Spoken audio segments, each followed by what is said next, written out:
Hello प्यारे बच्चों, सभी को मेरी तरफ से हमेशा की तरह जय श्री कृष्ण, राधे राधे। तो welcome to another amazing cheat series session on probability. Probability ऐसा चैप्टर है जिससे अक्सर बच्चों को सुनकर उनके माथे पर थोड़ा सा पसीना या थोड़ी सी टेंशन आ जाती है, क्योंकि कई बच्चे ये मानते हैं कि प्रोबेबिलिटी का सवाल जेई में सही होने की प्रोबेबिलिटी काफी कम होती है, लेकिन ऐसा बिल्कुल नहीं है। जेई में जो सवाल आते हैं ज्यादातर वह सवाल बहुत ज्यादा मुश्किल नहीं होते हैं, आसान होते हैं। तो अगर आपने जेई में अगर आपने प्रोबेबिलिटी चैप्टर ढंग से पढ़ा है, थोड़ा अच्छे से पढ़ा है, तो वहां पर आप ये सवाल कर ले जाएंगे और आपका आंसर सही आए, इस बात की प्रोबेबिलिटी भी अच्छी होगी।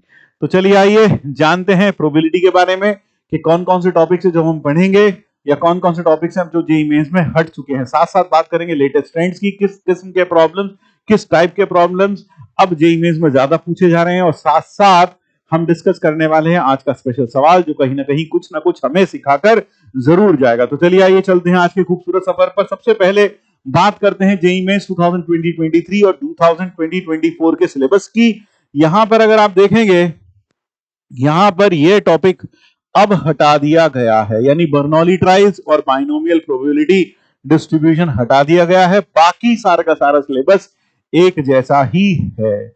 So this topic has been excluded from JEE Mains 2020-24 syllabus. The rest of the syllabus remains same. अगर यहां हम सोचें कि किस टॉपिक से अभी तक पिछले 5 सालों में किस टॉपिक से कितने सवाल आए हैं, तो analysis based on data from 2019 to 2020-23, यानी पिछले 5 वर्षों का के ऊपर बेस्ड है ये पूरा का पूरा एनालिसिस। यानी अगर हम ये मानकर चलें कि पिछले 5 वर्षों में प्रोबेबिलिटी से 100 सवाल आए हैं, तो उनमें से आपको सर्वाधिक, सबसे अधिक सवाल, सबसे maximum number of problems you will find have come from the topic addition and multiplication theorem, on probability and geometrical probability. जी हाँ, बिल्कुल सही सुना, ज्योमेट्रिकल प्रोबेबिलिटी भी जेईई मेंस में पूछी जाती है। हाँ, कान थोड़े खड़े हो जाने चाहिए, ज्योमेट्रिकल प्रोबेबिलिटी भी पूछी जाती है। जेईई मेंस 2020-23 में भी 2 या 3 प्रॉब्लम इसके ऊपर पूछे गए हैं। ठीक है, फिर उसके बाद जनरल इंट्रोडक्शन, यानी बेसिक जो डेफिनेशन होती है, number of ways in which event can occur divided by total number of ways, उसके ऊपर प्रॉब्लम्स आते हैं लगभग 12, यानी basically permutation combination based problem ज्यादा होते हैं।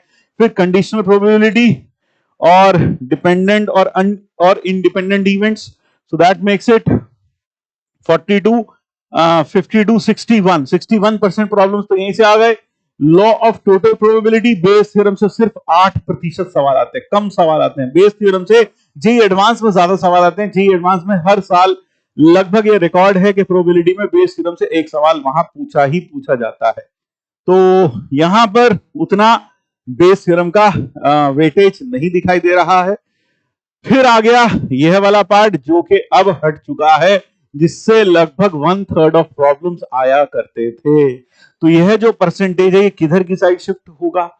यह परसेंटेज डेफिनेटली इधर की साइड थोड़ा शिफ्ट होगा, और हो सकता है थोड़ा इधर शिफ्ट हो जाए, इन दोनों में ये बट जाए।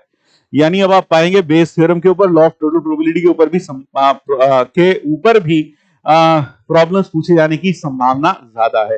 तो बेस थ्योरम पढ़ के जाइएगा, क्योंकि ये 31% डेफिनेटली उसका जो लॉस है वो कहीं ना कहीं मेकअप किया जाएगा। वो मोस्ट प्रोबेबली इस सेक्शन से, जिसका वेटेज सबसे कम था, अब उसका वेटेज बढ़ेगा। तो ध्यान रखिए, बेस थ्योरम और साथ साथ लॉ ऑफ टोटल प्रोबेबिलिटी बहुत अच्छे से पढ़िएगा, हो सकता है इसके ऊपर सवाल ज्यादा दिखाई दे। क्या क्या पढ़ें? एडिशन एंड मल्टीप्लिकेशन थ्योरम पढ़ें, independent events, conditional probability, geometrical probability, random variable, उसका मीन, वेरिएंस और स्टैंडर्ड डेविएशन जो आप पढ़ते हैं। जैसे आपको अगर मीन का फॉर्मूला याद है, जल्दी से नीचे कमेंट बॉक्स में लिख के बताइएगा। अगर आपको वेरिएंस का फॉर्मूला भी याद है, वह भी नीचे कमेंट बॉक्स में जरूर लिख के बताइएगा कि मीन का फॉर्मूला क्या है, वेरिएंस का फॉर्मूला क्या है फॉर एनी रैंडम वेरिएबल। साथ ही साथ यह भी बताइएगा रैंडम वेरिएबल कहते किसको हैं, तो ये भी बताइएगा लिखकर जरूर से कि what do we mean by random variable.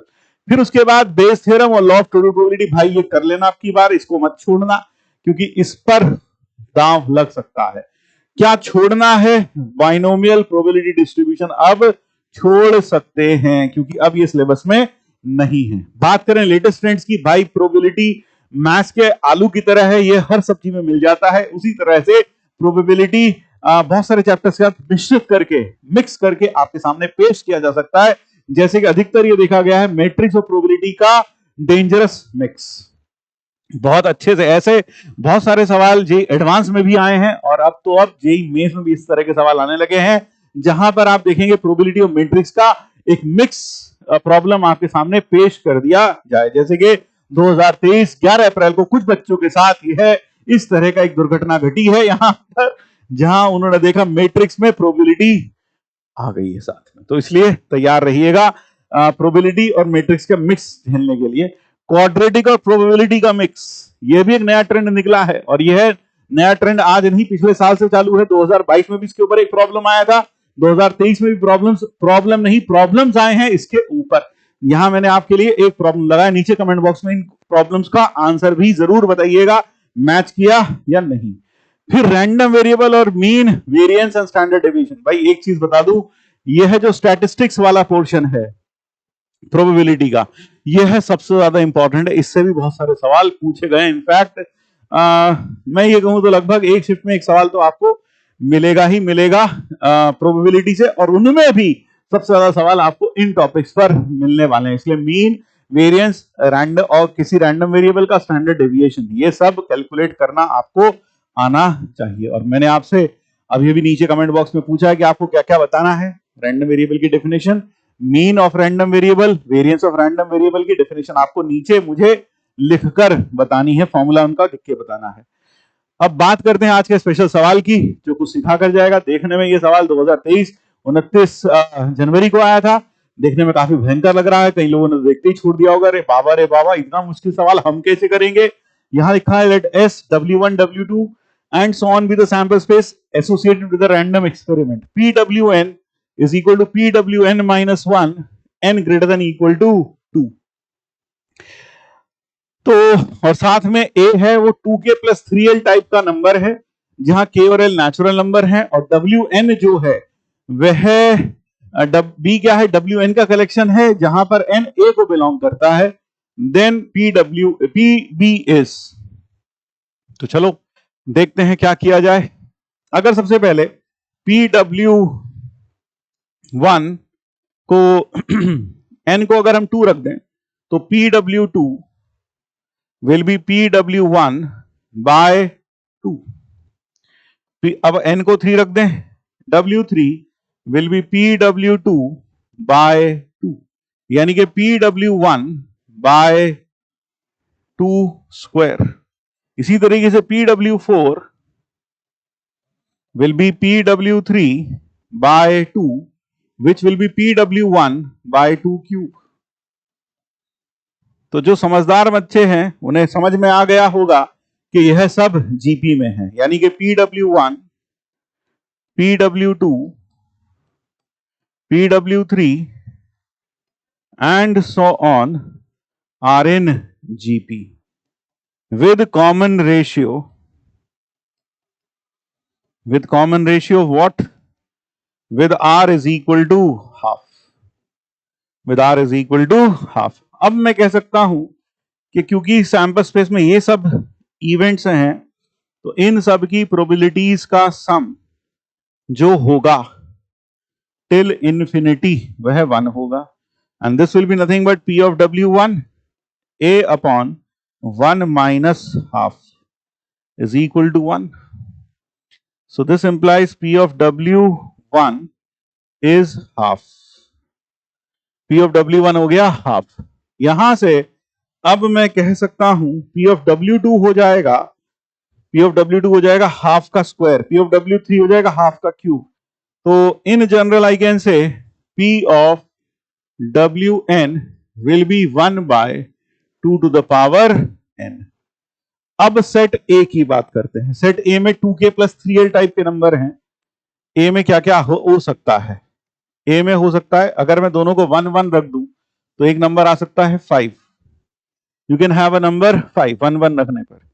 अब k को 1 और उसको 2 रख दें, तो ध्यान रखें हमें नंबर कंसीडर करना है 2k plus 3l टाइप के, 2k plus 3l टाइप के, जहां k और l नेचुरल नंबर है, तो 1 1 रखा तो 5। अगर मैं इसको 1 रखूं उसको 2 रखूं, I get 3 to the 6 8।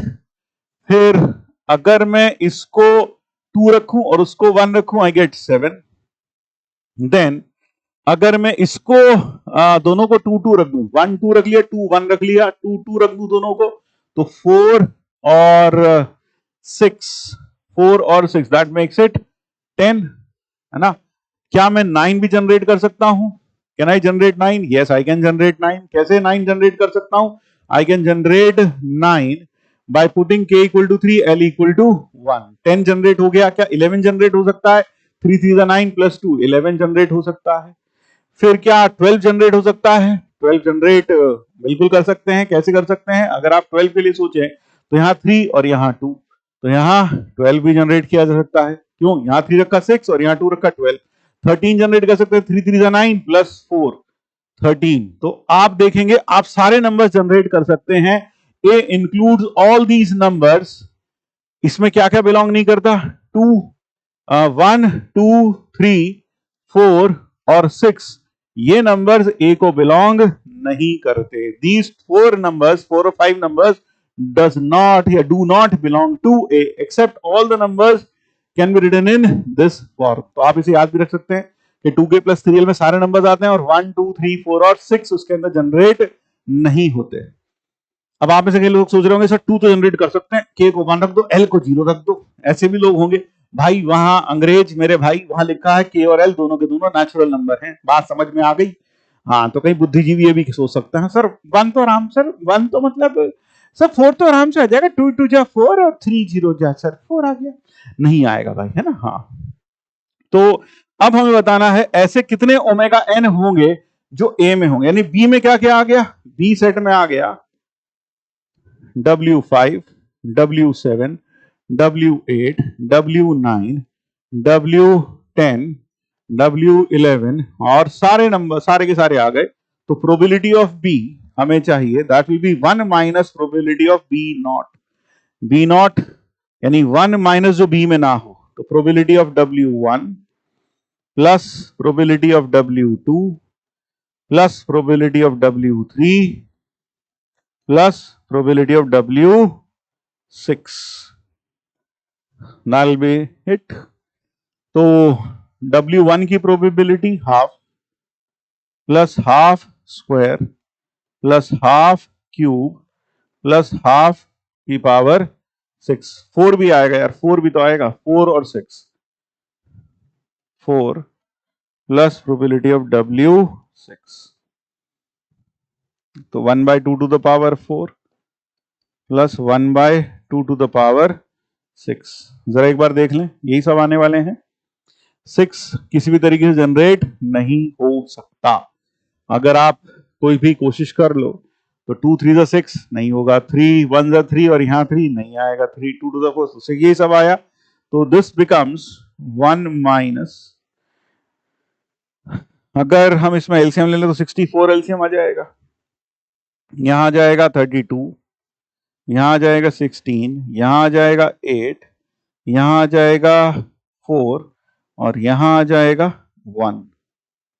That is what we get. So that is 1 minus 48, ये हो गया 40, या फिर ये देख लो ये हो गया 20, 20 और 9 29, 29 प्लस 32 61, 61 बाय 64, एक बार जरा देख लें, 61 बाय 64, तो 3 बाय 64 आ रहा है भाई आंसर हमारा। और ऑप्शन में definitely the correct answer comes out to be IIT Delhi. Really good problem to see. तो बस आज के लिए इतना ही, मिलते हैं अगले चैप्टर के एनालिसिस में। तब तक के लिए जय श्री कृष्ण, राधे राधे।